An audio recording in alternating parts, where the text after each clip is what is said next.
Good morning dear student. आज हम class 9th की संस्कृत शेम उसी का 10वां पाठा जटायु शौर्यम पढ़ेंगे और इसका हिंदी अर्थ समझेंगे। तो चलिए शुरू करते हैं। 10वां पाठा जटायु शौर्यम। देखिए, प्रस्तुतोऽयं पाठ्यांशः महर्षि वाल्मीकि विरचितं रामायणः इत्यस्य ग्रंथस्य अरण्यकांडात् समुद्धृतमस्ति। ठीक है, यह पाठ जो है महर्षि वाल्मीकि द्वारा रचित रामायण के अरण्यकांड से लिया गया है। अत्र जटायु रावणयोः युद्ध वर्णनम अस्ति। इसमें जटायु और रावण के युद्ध का वर्णन है। पक्षिराज जटायु पंचवटी कानने विलपन्त्या सीतया करुणक्रदन्तः श्रुत्वा तत्र गच्छति। स सीता अपहरणे निरतं रावणं तस्मात् निंदकर्मणा निवृत्त्य प्रबोधयति। अर्थात पक्षीराज जटायु पंचवटी वन में सीता को रुदन करते हुए देखा और रावण सीता का अपहरण करके ले जा रहा था। तभी सीता के करुण क्रंदन को सुनकर पक्षीराज जटायु उनकी रक्षा के लिए रावण से युद्ध करते हैं और उन्हें समझाते हैं। तथा आगे देखिए, परंच अपरिवर्तित मति रावणः तमेव अपसारयति। ततः पक्षीराज तुंडेन पादाभ्याश्च प्रहरति। स्वप्नखय रावणस्य गात्राति विदारयति। एवश्च बहुविधा क्रमेण रावणः भग्नबन्धा हतसारथि हताश्च व्रति विरथश्च संजातः। खगाधिपतस्य पुनः पुनः अतिशय प्रहारे व्रति महाबली रावणः मूर्छितो भवति। अर्थात वह पक्षीराज जो है रावण से युद्ध करते हैं और युद्ध के समय महाबली जटायु अपने तीखे जो उनके नाखून है उससे और अपने पंजों से रावण के शरीर में अनेक घाव करते हैं तथा पंजों के प्रहार से उसका रावण का विशाल धनुष जो है उसको तोड़ देते हैं तथा अपने धनुष के टूटने से साथ ही उसके घोड़े के मरने और सारथी के न रहने से रावण रथ विहीन होकर पृथ्वी पर गिर जाता है और अंत में जब वह गिर जाता है तो जटायु पर वह रावण प्राणघातक प्रहार करता है तथा उसे बचाव करते हुए जटायु रावण पर क्या करता है, चंचु प्रहार, चोट से प्रहार करता है और उसकी बाएं भाग की जो 10 भुजाएं हैं उसको छत विछित कर देता है। ठीक है, ये आपका ये जो है इसका अर्थ है। और अब इस श्लोकों को देखेंगे और इनका हिंदी अर्थ समझेंगे। पहला श्लोक देखिए, सा तदा करुणावाचो विलपन्ति सुदुःखिता वनस्पति गंधाग्रधम ददर्शयात लोचनाम। अर्थात किसके लिए यह कहा गया है? यह जटायु और सीता के बीच की बातें हैं। देख अर्थ समझिए। सा तदा करुणावाचो विलपन्ति सुदुःखिता। अर्थात करुणामयी वाणी से विलाप करती हुई बड़ी बड़ी ददर्शयात लोचना, बड़ी बड़ी आंखों वाली माँ सीता ने अत्यंत ही दुखी मन से वृक्ष पर बैठे हुए गिद्ध अर्थात जटायु को देखा। अब देखिए दूसरा श्लोक पढ़ रहे हैं। सेकंड श्लोक देखिए, जटायु पश्यमामर्य हेमाणाम नाथवत अनेन राक्षसेन्द्रेण करुणम पाप कर्मः।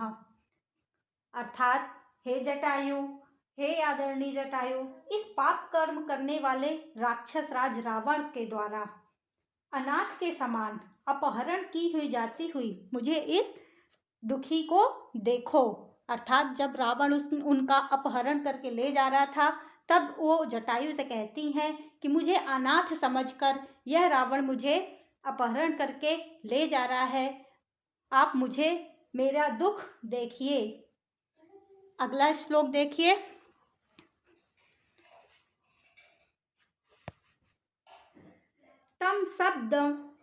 तम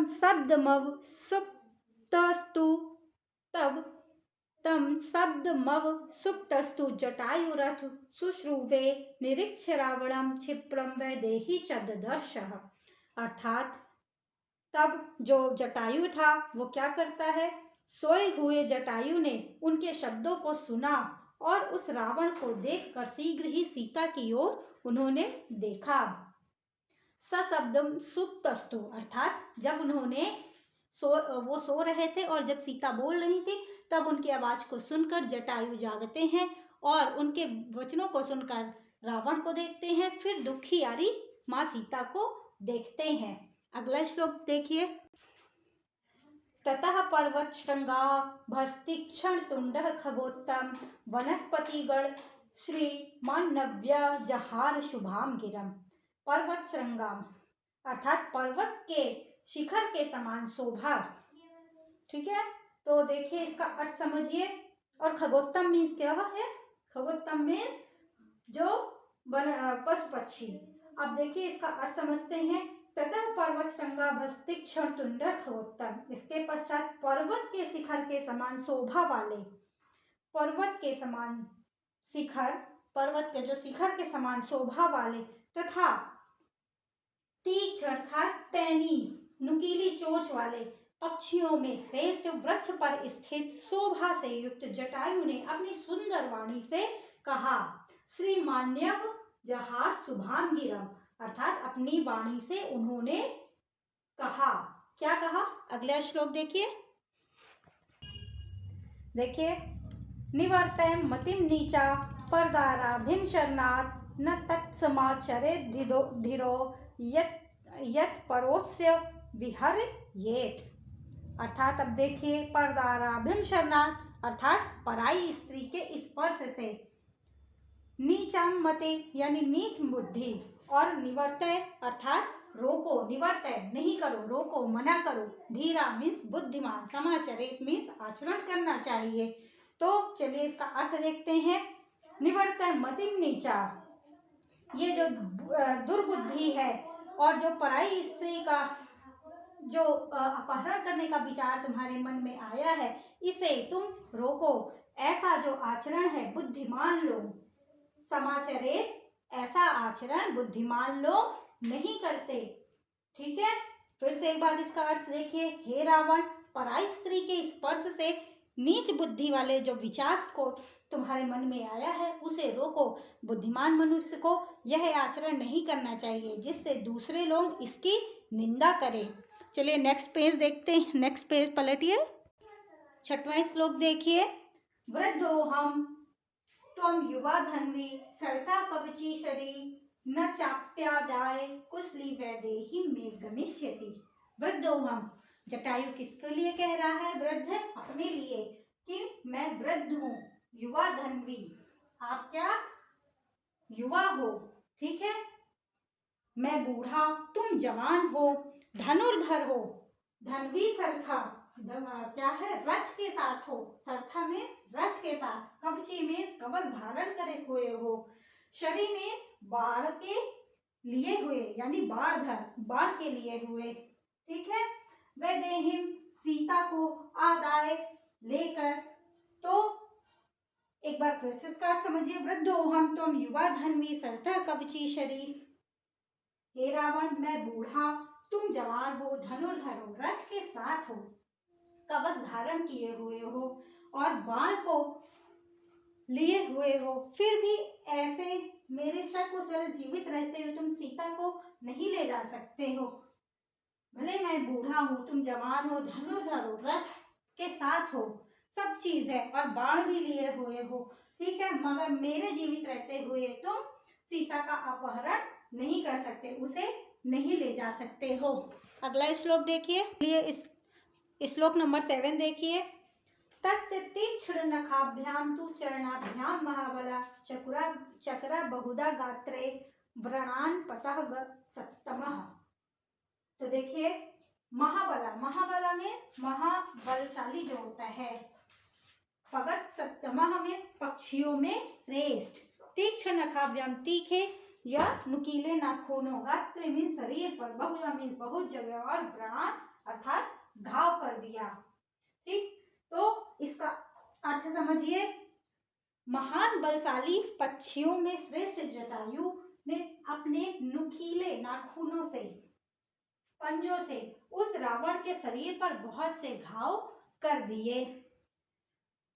तो अगला अब अर्थ देखिए, आठवां श्लोक देखिए। ततो यस्य ससरम चापम मुक्तामणि विभूषितम चरणाभ्याम महातेजा बभच्च पतगेश्वरा। तो देखिए, चापम में धनुष, ठीक है। पतगेश्वरा जो पक्षीराज जटायु, उनके लिए कहा गया पतगेश्वरा। महातेज मतलब बहुत ही तेजस्वी। चापम में धनुष और बभज्ज में तोड़ दिया। तो अर्थ समझिए, महान तेजस्वी पंछीराज जो जटायु थे, उन्होंने रावण के मोतियों की और मणियों से सुसज्जित जो बाण था उसे तोड़ दिया, उससे उस धनुष को तोड़ दिया। अपने पंजों से, अपने नाखूनों से, अपनी चोंच से उस बाणों को उसने तोड़ दिया। ठीक है, चलिए अगला श्लोक देखते हैं। चलिए 9वां नंबर देखिए। स भगंधवा विरथो हताशो हतासारथी तलेनाभिर्घानाशु जटायु क्रोध मूर्छिता। भगंधवा में टूटे हुए धनुष वाला, विरथो रथ से विहीन, हताशो अर्थात घोड़े को मारने वाला, सारथी को मारने वाला, तलेनाभिर्घानाशु तलवार की मूठ से जटायु को क्रोध से मूर्छित कर दिया। चलिए पूरा अर्थ समझते हैं। सा भगंधवा विरथो हताशो हतसारथी, वह टूटे हुए धनुष वाला, रथ से विहीन, मारे गए घोड़ों वाला तथा मारे गए सारथी वाला रावण शीघ्र ही तलवार की मूठ से जटायु को मार डाला। अगला श्लोक देखिए। चलिए आखिरी 10वां नंबर श्लोक देखिए। जटायुस्त अतिक्रम्य तुंडेनास्य खगाधिपः वाम बाहुन दंशः तदा व्यपहार दरिंदम। तो अर्थ समझिए, जटायुस्त अतिक्रम्य मीन्स आक्रमण करके, शत्रुओं को नष्ट करके, पक्षियों में राजा जटायु, खगाधिपति पक्षियों के राजा जटायु, तुंडेनाश से अपनी चोंच से उस पर आक्रमण करके, वाम बाहु दंसा बाई भुजा की 10 भुजाओं को उखाड़ दिया। व्यपहारयत में उखाड़ दिया। फिर से एक बार देखिए। शत्रुओं को नष्ट करने वाले पक्षियों में राजा जटायु ने अपनी चोंच से उस पर आक्रमण करके इसकी बाईं ओर की 10 भुजाओं को उखाड़ दिया। रावण की बाईं ओर की 10 भुजाओं को उसने उखाड़ दिया। तो इस प्रकार ये इस पाठ का हिंदी अर्थ था, जिसमें रावण और जटायु का युद्ध होता है। जब वो सीता का अपहरण करके ले जाता है रावण, और तब जटायु उनको बचाने के लिए उन पर प्रहार करता है और बहुत बचाने की उनको कोशिश करता था। तो ये था इस पाठ का हिंदी अर्थ। Thank you.